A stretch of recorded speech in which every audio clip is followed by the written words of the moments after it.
ច្រៀងបំពេលឲ្យកូនគេលក់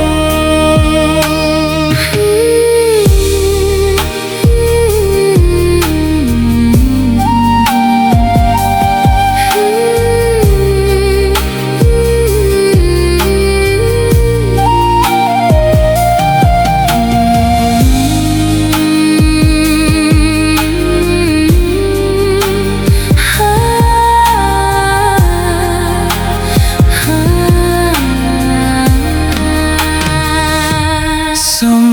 តោរយលៀនកុំហោះកូនសាំ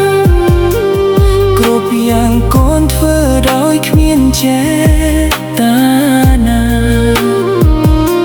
រកិច្ចការងារផ្ទាល់ខ្លួនភ្លេចគិតម្ដាយឯកាគ្មានពេលថែរក្សានៅក្បែរម្ដាយពី